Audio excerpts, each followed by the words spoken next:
Liz Wheeler, how are you? I'm well. Thanks for having me. You're welcome. You're welcome. So I guess I'm going to start where Stu started with me this morning. Are you optimistic? I'm so excited for this debate. Are you really? Yes, I'm such a political nerd. I love this kind of stuff. I know it's a circus, it's a clown show, but it's also, it seems like a culmination of what we fight for every day. We finally have two people that are representing polar opposite viewpoints for our country, different paths, and I'm rooting for Trump. I think he can win, but I think one of the most important things that he has to do is understand his enemy. If you know your enemy, then you will be able to defeat them, and he has to be very self-aware that Kamala Harris is going to try to be this girl boss, girl power. She's going to try to provoke him emotionally, and he has to be able to let that roll off of his back. So what do you mean she's going to be like girl boss, girl power? Remember when she was debating Mike Pence during the last round, and she goes, "Excuse me, Mr. Vice President, I'm speaking." Why do you think this time her team insisted that the mics be left open versus, remember in the first debates, between Trump and Biden, the mics were muted, so you could only speak during your allotted time. Otherwise, no one would be able to hear you. All of a sudden, she had agreed to this. And then last week, her team says, actually, we want the mics open. Well, why? So that she can run these quote-unquote fact checks in real time. She can say, you're lying, I'm speaking, and make it seem like he's this white patriarchal male who's trying to be a bully to her as a woman of color. I think if he handles this debate exactly the same way he handled it with Joe Biden, he's going to do really well. Yes, he did very well with Joe Biden because he was so disciplined about his message. See, this is the thing. Kamala Harris is a radical. She's not moderate. She's not centrist. She shouldn't appeal to independents. She is a radical leftist, a Marxist. Her father was a Marxist, is a Marxist economics professor.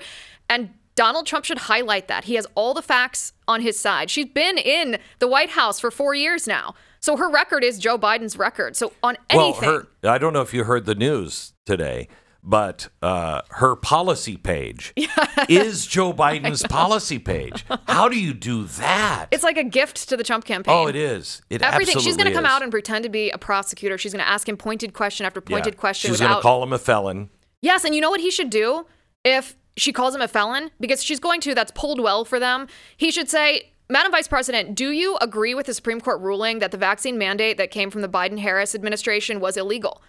And if she says that she agrees with the Supreme Court, then she is acknowledging that she was a tyrant trying to violate all of our medical freedom. And if she says, no, I think the Supreme Court was wrong, then she's saying she thinks it's legal for her to do that. So when you want to talk about crime against people and a visceral response that people are going to have to a crime committed against them, he should pivot to the topic that's important for the viewers to understand. He's never going to change Kamala's mind on stage, but that's not the point.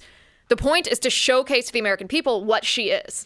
So, you know, you started with saying, and I've wanted this for a long time, if we're going to talk about communism, we're going to talk about truly changing the economy, changing the Constitution, all the things that the World Economic Forum has been doing, along with the Biden-Harris thing, then let's have that conversation honestly, you know? And we do have literally a communist. What she is proposing is communism, and her dad loves that stuff. So she grew up steeped in all of this stuff, but she won't admit it. That's the problem. No, but her track record shows it. So all Trump has to do is remember one question. Every time she makes an assertion, he should say, what does that mean? And he should say it rhetorically. He shouldn't give her back the microphone. But if she says, I'm going to be tough on the border, he should say, what does that mean? During the past 4 years, when you were in the White House and had control of this as the border czar, which was acknowledged by the United States Congress after Biden appointed you to that position, 8.5 million illegal aliens crossed the border. So when you say you're going to be tough on the border, is that your definition of tough on the border, or did you fail when you had a chance at this job? She's going to say, we have greatly stopped the flow of I hope she does, because that'll turn people off, because people have Haitian migrants eating ducks in their front yard in Springfield, Ohio. They're not going to believe her when she says everything's hunky-dory. Yeah, tell me this. I said to Stu yesterday that I'm actually becoming more and more optimistic about this election because things are getting so bad that the average person, I mean, if you're a stay-at-home mom, if you're a mom, you are worried about your kids getting to and from school, even in California, where now the immigrants are just staying at the bus stop standing there with your kids, and if the bus sees a bunch of immigrants there because they're trying to get on the buses, if they see them, they just blow on by. They won't pick your kid up. So now your kid is left at the bus stop with illegals because the bus driver doesn't want to stop. You have every day you're going in and you're fighting against prices. Yeah. The rate of the rise of inflation has slowed down, but they keep saying that, inflation is falling. No, the rate of how of going up has slowed down, but we're still 20 to 23% inflation compared to when Trump was in office. That's all he has to say. He just has to say, my fellow Americans, how much are you paying for groceries right now? What was your grocery bill last week? How much did it cost you to fill up your tank of gas the last time you filled up at the gas station? And then he says, and how much did it cost when I was president? And if Kamala Harris says, I'm going to impose price controls or some other communist measure, that I think that was for the food industry, but that's her general idea, which showcases exactly what she is. He just has to say, well, do you support continuing to send U.S. dollars to Ukraine? Because that's what's causing the inflation. She's going to say, yes, this is a fight against Putin. He's a tyrant, blah, blah, blah. After she finishes her spiel, Trump just says, okay, so what I'm hearing you say is, yes, you want to continue to spend American dollars in Ukraine, which means you're saying to the American people that you don't care how much their gas and groceries cost. I do care.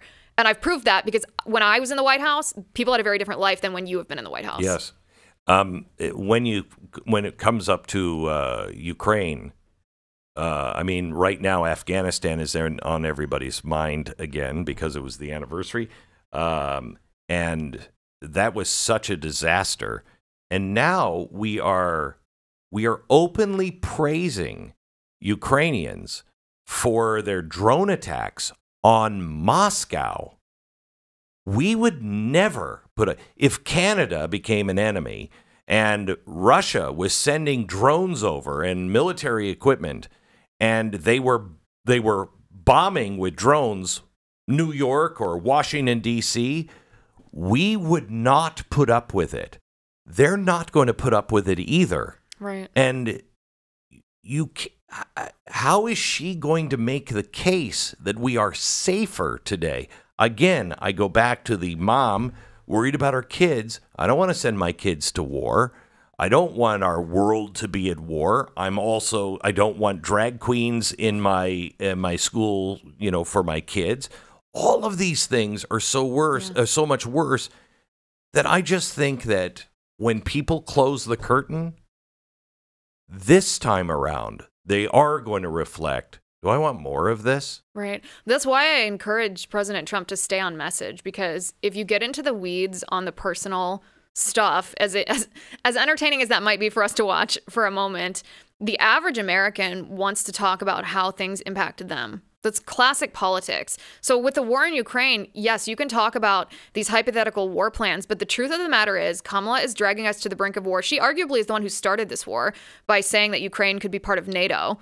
That was, a month before Russia invaded Ukraine. There's no doubt that there was a correlation between those comments and the onset of this war. I mean, she is a warmonger. She wants to continue this. And then what's worse is she wants to draft our daughters and send them to war. I know. Tell that to the average suburban mom. I have 2 young daughters. The idea that Kamala Harris could send them off to war enrages me. I have an 18-year-old daughter that could be drafted, I guess, under her if we went into a war.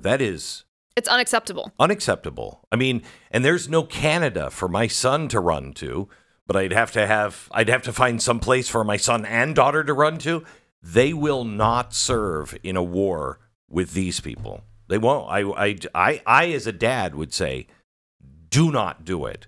Where do we have you go to? And it's a very frightening prospect for our country. We shouldn't be in a situation where we feel like we have to run away from our country. Otherwise, our children felt that way. No, I have not under any either. President. And I'm a newer parent than you are. My oldest is 3.5. But the idea that I'm already having to think about all these different ways to protect her from the left trying to get her, whether it's trying to indoctrinate her on abortion, whether it's trying. I actually had last year, it was not this past November, but the November before, I had a debate with a local school board member outside of the polls. I was walking in carrying my daughter on my hip, and the school board member, or this candidate, I knew was very leftist, and she wanted to talk about her policy. So I'm like, sure, I enjoy this a little bit. And I said to her, do you believe in teaching transgender ideology to children? And she goes, we need to be inclusive. And I was like, I held up my daughter, who I don't use for political props, but she was just there with me voting. And I said, so if my 2-year-old at the time said she wanted to be a boy, you would transition her behind my back?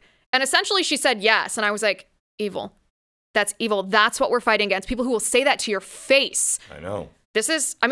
President Trump should bring that up because... it's amazing what they'll say to our face.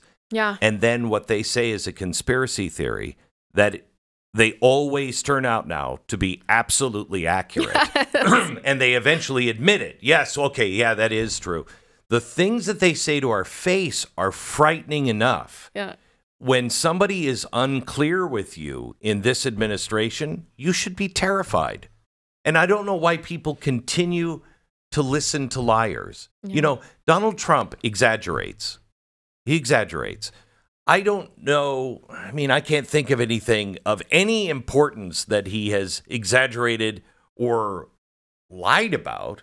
Can you think of anything that he lied about? Well, example we talked about a couple of times when he was saying no one opposed Roe versus Wade being overturned.